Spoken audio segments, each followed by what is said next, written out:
Fala pessoal, tudo bom? Mais um Nextcast que começa com sucesso, graças a Deus. Eu sou o Ian Kalil, host do podcast. Mas antes, vou dar uns recadinhos aqui. A gente vai falar sobre atualidades e futuro, inteligência competitiva, como a gente sempre fala aqui. Hoje o tema é um tema muito especial, muito bacana, que a gente vai falar um pouquinho sobre o filme Ford versus Ferrari e os cenários atuais que impactou esse filme aí, tá? Tendo um pouco de vista com o filme, né? Qual carro você utilizaria? Né? Um Ford GT anos 60 ou uma Ferrari 250 GT? Escolhe aí, coloca nos comentários. Eu vou chamar a galerinha aqui, que esse papo tá incrível e imperdível. Marina, você tá bem? Como estão as coisas? Eu tô bem, prazer. Eu sou a Marina, eu sou especialista em inteligência competitiva e eu tô muito feliz de participar aqui do podcast. Yes, maravilha. Obrigado por ter vindo, viu? Couto, você tá bem? Tô bem sim, obrigado pelo convite, Ian.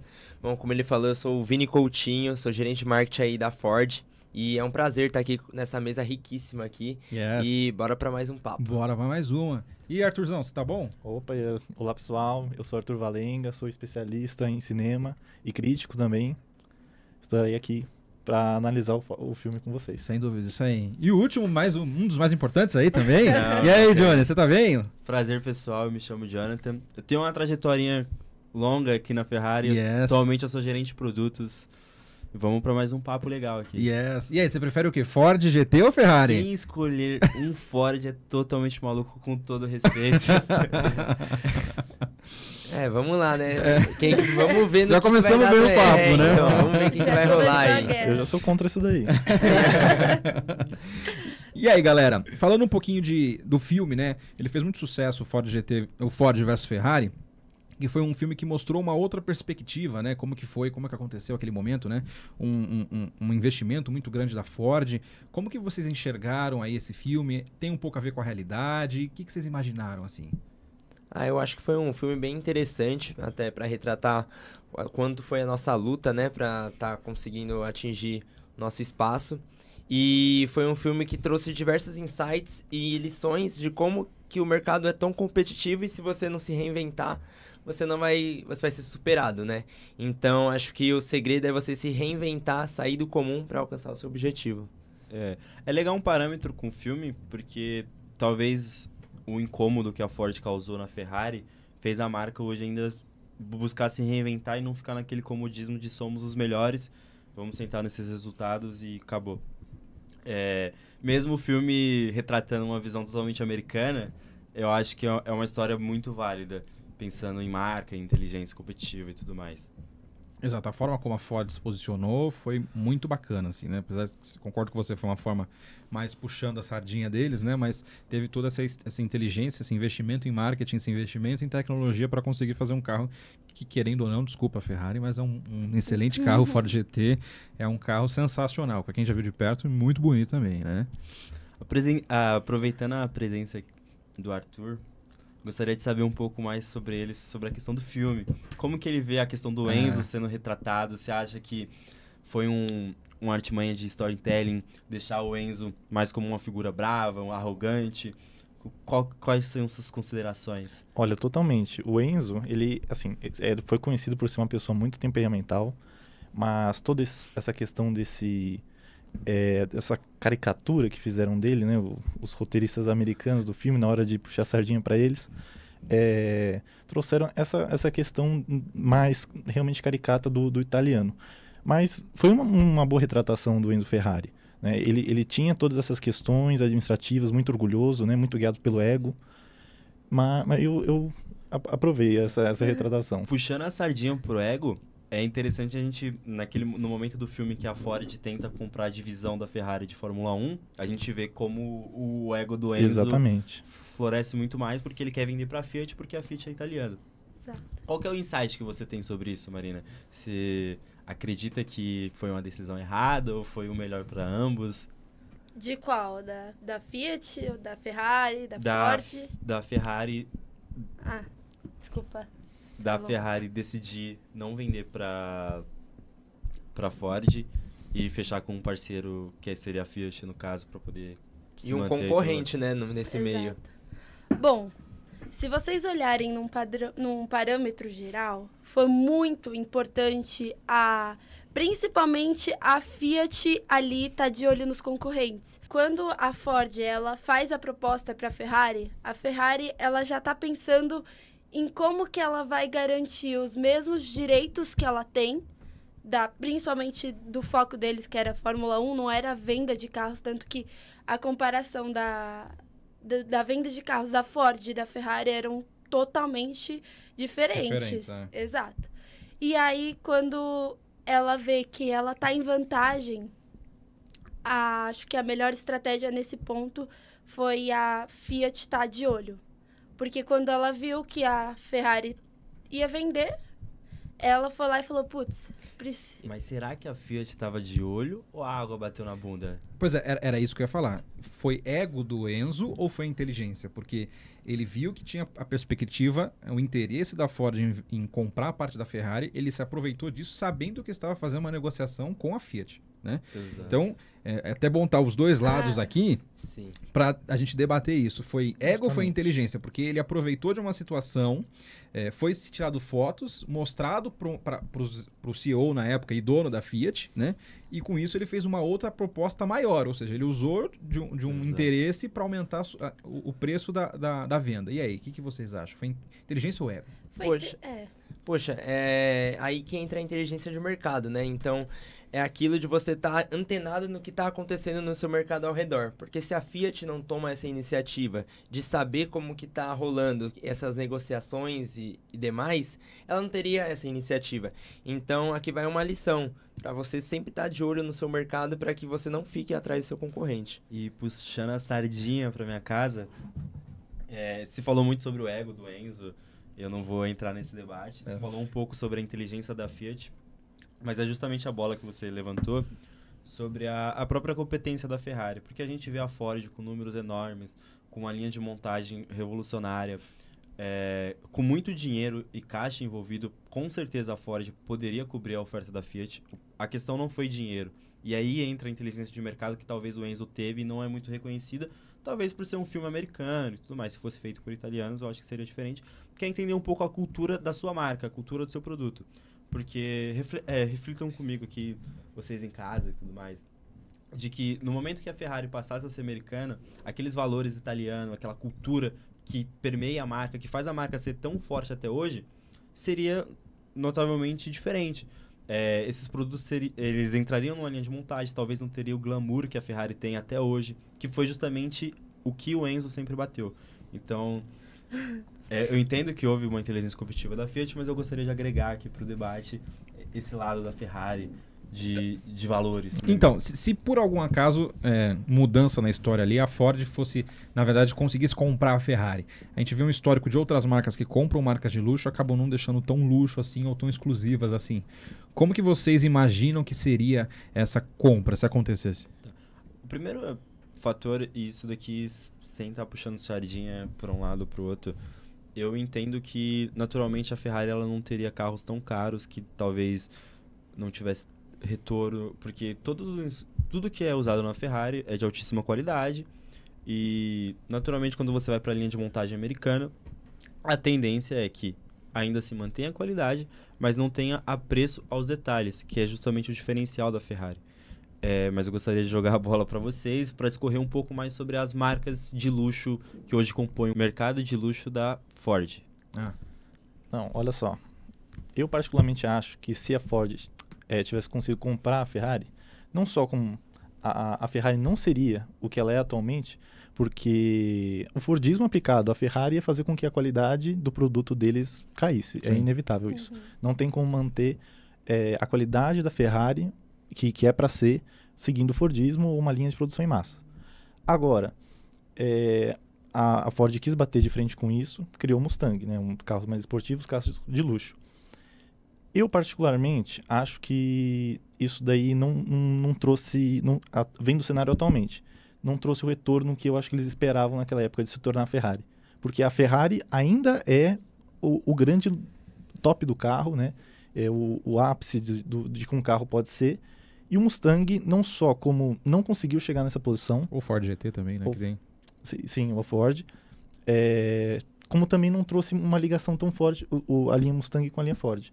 Ambas, a Ford continuou sendo um carro mais popular, um carro de família, não tendo tanta a característica esportiva. Uhum. E o Mustang conseguiu, um carro de luxo, esportivo, mas nunca bateu de frente, chegou ao pico da Ferrari também, como é mostrado no filme, né? O Mustang ganhando da Ferrari. Sim, exato. Mas não foi isso. Mas eu quero mudar um pouco a perspectiva de vocês aqui, jogar um pouco de conflito.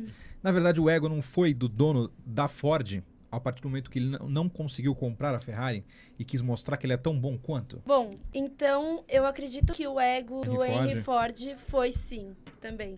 Principalmente porque ele ofereceu um preço muito abaixo do que a Ferrari valia, né? E ele também comparar culturas de empresas diferentes Exatamente. eu esqueci a palavra, superficial. Sim. Superior. Agora, uma sacada legal da Ford foi porque a gente vê eles entrando num mundo totalmente desconhecido, Exato. focado em resultado. Então, teve egos de ambos os lados, mas também teve muito estudo e muito cálculo para entender o motivo de estar ali. Então, a Ford ela buscou entrar nesse mercado não só para poder falar, eu quero ganhar, eu vou ganhar da Ferrari. Não ganhou, ela ganhou uma corrida, algumas. Mas também para poder se posicionar como uma marca que é atrelada a todos aqueles sentimentos que a Fórmula 1 transmite. E eu acho que o melhor de tudo isso foi a força de vontade em todos estarem empenhados ali com aquele mesmo objetivo. Então, como você mencionou, a gente ganhou ali a corrida, mas não conseguimos atingir esse top of mind quando a gente pensa num mercado de luxo de carros, que a Ferrari tem esse glamour, né? Então, acredito que a gente conseguiu, sim, alcançar ali o nosso objetivo a curto prazo, mas estamos trabalhando atualmente para que conseguimos se reinventar e chegar ao nível da Ferrari. Olha aí a Discord. Exato, mas a gente vai chegar lá. Agora, tendo todos esses mestres aqui, especialistas nessa mesa, o filme retrata um pouco sobre... Ele fala um pouco sobre o Ken Miles, né? Que era um corredor com uma personalidade muito forte e para a venda, talvez, do marketing da empresa não era tão positivo, por isso existia um conflito entre tanto a galera da Ford, a diretoria da Ford, com a Shelby, porque a Shelby queria mais que a pessoa se desenvolvesse melhor na pista. Já a Ford queria também isso, mas uma pessoa mais maleável que conseguisse falar com o público, tivesse um carisma maior focado no marketing, né? O que vocês aqui, especialistas, acham melhor? Uma pessoa que realmente mais focada naquela operação para ganhar a corrida ou uma pessoa que seja mais comercial, que consiga fazer a venda e logo um marketing melhor? E aí? Eu acredito que aquela pessoa que veste a camisa da empresa, que consegue se expressar, consegue vender a sua marca e parecer notável em qualquer lugar que chegue, é aquela que vai trazer mais resultado, porque tenho muitas pessoas bem técnicas na minha equipe hoje em dia, mas a diferença que eu encontro nos meus colaboradores é quando aquele funcionário veste a camisa da minha empresa, ele supera as minhas expectativas e consegue bater a meta, né? Então, ele bate a meta e vai além dela. Então, no meu ponto de vista, é esse tipo de pessoa que eu gosto no meu time e acho que dá certo. E olha, uma questão muito interessante é que o Ken Miles, beleza, ele tinha muito mais habilidade do que ser o menino propaganda. Sim. Mas do que adiantaria, como a gente também viu no filme, a Ford ter essas pessoas propaganda, né, que falam melhor, se comportam melhor,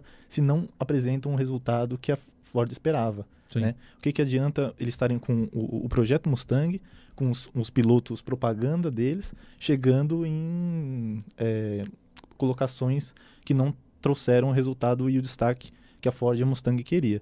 Então, eu acredito que o Ken Miles tinha que trazer, tinha que estar lá, apesar de não ser a pessoa perfeita na frente das câmeras, era necessário que ele trouxesse a habilidade dele, porque senão não ia adiantar nada. Na minha visão de mercado, de mundo, primeiro é resultado, depois a gente trabalha marketing. Porque o resultado sempre vai falar mais alto do que qualquer ação, qualquer grito que você vai fazer. E a gente pode trazer isso para outros mercados. Por exemplo, o Neymar é uma pessoa que trabalha muito bem a mídia social dele, mas ele não é um ótimo jogador, mas comparado aos grandes, ele não trouxe resultados que vão perpetuar ele para a história. Ele não ganhou uma Copa, um número significativo de Champions, e ainda assim fez muito dinheiro, que quer dizer que o marketing por si só também traz muito retorno. Mas aí você pega uma pessoa como o Messi, o Cristiano Ronaldo, que são outras duas marcas muito fortes, mas atreladas especificamente ao resultado, e você consegue ver um boom. Você consegue ver que o volume trabalhado ali é muito maior, mas não porque eles são pessoas extremamente carismáticas, que falam muito bem, que se vendem muito bem. Claro que eles têm uma equipe muito forte por trás, eu não estou dizendo isso. Mas é principalmente atrelado ao resultado. Parâmetro com a corrida. De nada adiantaria a Ford fazer o melhor carro, o carro mais bonito, o carro que tivesse a melhor cor, fizesse o maior burburinho, aparecesse em todas as mídias de TV se eles não tivessem ganhado a corrida.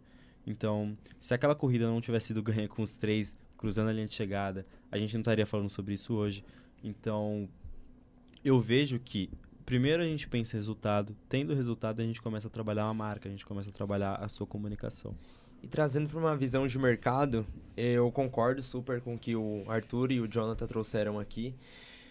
Acredito que a empresa que encontra essa linha de equilíbrio, ela consegue se sobressair perante os seus... A longo prazo, a longo prazo, porque muito que a gente vê eu tenho que bater a meta aqui para bater meu tri, mas como que vai estar a minha companhia daqui a 5, daqui a 10, daqui a 15? Como que eu vou conseguir escalar esse negócio? Então, acredito que você tem que sim trabalhar a sua imagem. Eu aqui como um especialista de marketing acho que defendo isso de você. Trabalhar a sua imagem e vender a sua marca. Porque quando a sua marca começa a se vender, o seu negócio ele atinge patamares que você nem imaginava. E não deixando de bater metas, né? Porque é aquilo, sempre tem aquela briga entre o comercial e o marketing. O marketing gosta de gastar muito com o evento, com aquilo. E o comercial, mas e aí? Como eu tenho que vender esse lead? Como que tá vindo esses leads? Enfim, essa é a minha visão aqui. Eu concordo com o que os 3 falaram.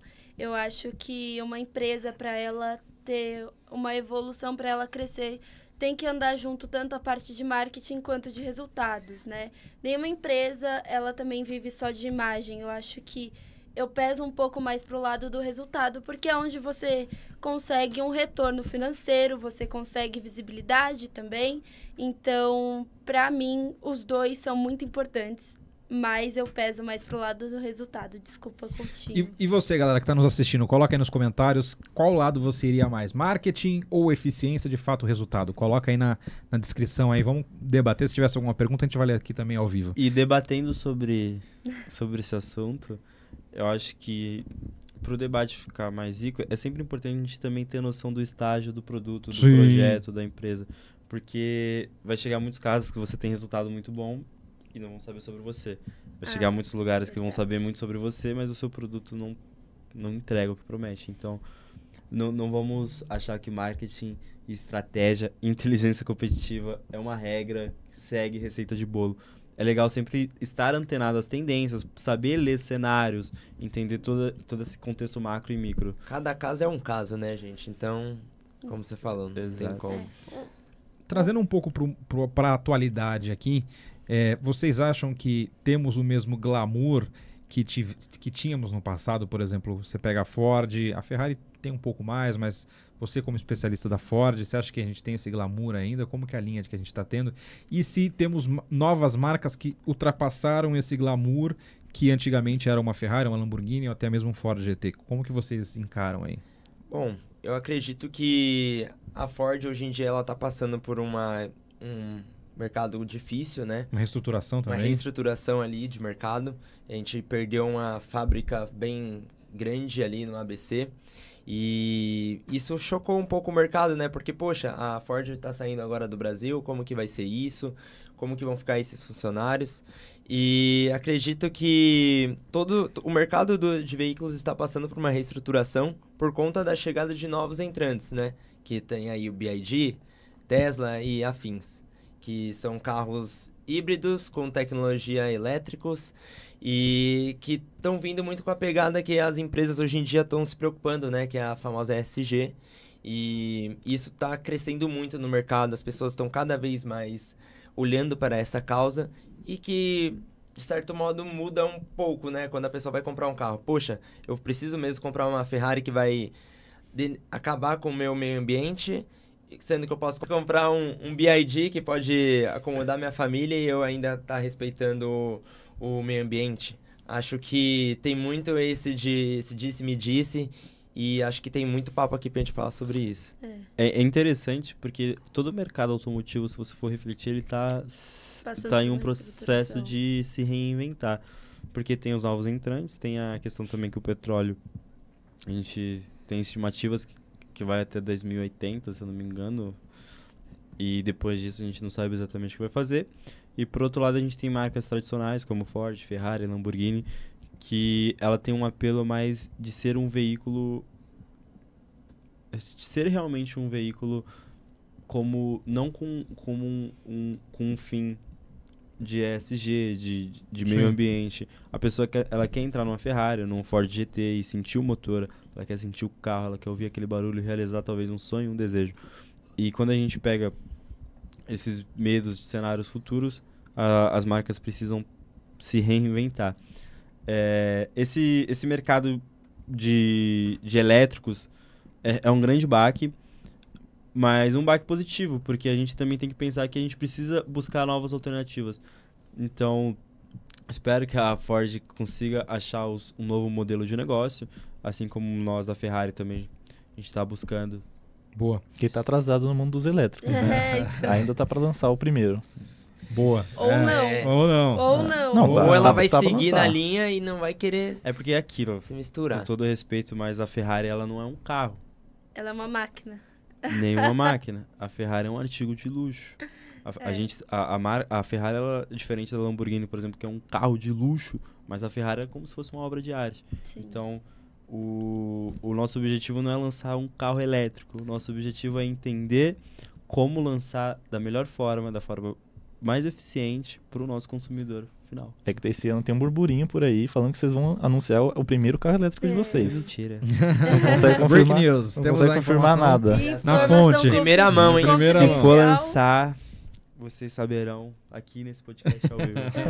Next Cash, de Ó, olho no próximo. Estamos chegando aqui no nosso final do nosso papo, mas eu queria aproveitar todos esses renomes que estão sentados nessa mesa, ter um pouquinho da visão de vocês. Qual linha de raciocínio vocês iriam pensando para os dias de hoje, né? Vocês iriam mais na linha da Ford, que preferiu um investimento pesado em inovação, ou da Ferrari, que é mais tradição e exclusividade, para enfrentar essa concorrência gigante aí? Qual que vocês acham que é a linha de raciocínio melhor? Cara, eu sei que pro telespectador tá parecendo que eu vim aqui para defender um lado. Não, admiro muito a marca da Ford, eu admiro realmente a história. O Ford, ele revolucionou o mercado de veículos, ele tem uma grande trajetória. Talvez teve até um pouco mais de impacto no cenário mundial do que o Enzo. Só que eu gosto de trabalhar marcas pensando em tradição, em exclusividade, porque você se distancia de ser um commodity. E se a gente olha a trajetória de ambas as marcas, infelizmente, a Ford ela enfrenta uma dificuldade um pouco maior mundial, porque o seu público não enxerga como eu vou ter um Ford. Porque o público da Ferrari, ele quer ter uma Ferrari, ele não quer ter uma Lamborghini. Então, quando você trabalha a longo prazo, você reforça a sua marca em toda oportunidade e posiciona ela muito bem, a gente consegue ter uma longevidade maior, e por isso que a Ferrari hoje em dia está tão sólida. E um parâmetro talvez pode ser um pouco o que a Apple faz com celulares. Sim. Porque hoje em dia o mercado telefônico enfrenta uma crise de tecnologia. E ainda assim existe uma clara preferência do consumidor de Apple de trocar todo ano. Ferrari você não se troca todo ano, mas você quer ter uma e depois Ter outra, né? Fica lá preso Exato. na marca. Se você é Ferrari, você é Ferrari. E já a visão da Ford, o que você acha que é melhor? Bom, é isso, eu concordo com o que o Jonathan trouxe aqui. Acredito que são muito diferentes as visões, né? Em você adquirir realmente uma Ferrari e adquirir uma Ford. Mas acredito que a gente esteja mais próximo ali da realidade das pessoas. E por isso acaba sendo um produto mais acessível e cobrindo ali. Eu preciso de um carro para me locomover. Então, eu posso ter um Ford, eu consigo pagar, é uma coisa que eu consigo estar atingindo, mas é o que a gente está sempre trabalhando, né? De como deixar que o nosso consumidor olhe para a Ford não como apenas mais um carro de linha, como se fosse uma Fiat, uma Volks, enfim. A gente está trabalhando numa estratégia de marketing agora para revolucionar, aproveitar que o mercado está meio turbulento, como a gente estava comentando aqui, e lançar uma nova linha que vai impressionar vocês. E vocês vão ver que os nossos filhos, nossos netos vão falar assim: vovô, eu quero ter um Ford. Será que temos um novo Ford GT aí? Aguardem, Olha só. aguardem que eu vou voltar aqui. Só bombas, né? Eu não posso E o próximo revelar filme, Arthur? Qual que é o projeto? Não tá no projeto, não. E Marina, qual que é a sua visão do lado mais estratégico em relação a isso? Olha, eu acredito que não tem como você definir uma estratégia, seja a do Ford ou da Ferrari, se você não conhecer a sua própria empresa. Você tem que ir de acordo com a cultura, com a missão, a visão e os valores. Não tem como eu falar para uma Ferrari que ela tem que focar em vender carro, sendo que não é o que ela acredita, não é o que ela propõe, não é que a linha de produtos dela propõe. Então, eu acho que o principal é você entender a sua empresa, entender como que ela funciona, qual que é a visão, qual que é o valor, e você aplicar. Se sua empresa está numa fase que os produtos não estão vendendo, é legal fazer uma pesquisa, fazer uma pesquisa de preço, qualidade de produto. Então, meu conselho entenda sua empresa e defina a estratégia depois. Boa. E visão de mercado, assim, mais cinemalista, o que você acha, Arthur? Temos os cenários futuros, né, a ser tratados entre a Ferrari e a Ford. E aí, o que precisa é essa história acontecer para virar um novo filme, não é mesmo? Acontecer novamente uma história interessante como essa para ser retratada no filme. E eu não quero ser tratado como vilão dessa vez. Não que eu já tenha sido, mas lado da Ferrari. Puxando um pouco o lado da sardinha. Galera, obrigado por ter assistido, mais um papo incrível aí. E pra você aí que tá nos assistindo, quem que você acha que ganhou essa disputa entre Ford e Ferrari? Ferrari, Ford? Coloca nos comentários aí pra gente e vamos com tudo. Valeu, até o próximo, fique com Deus. Galera, obrigado por ter participado. Tchau, Um abraço. muito obrigado.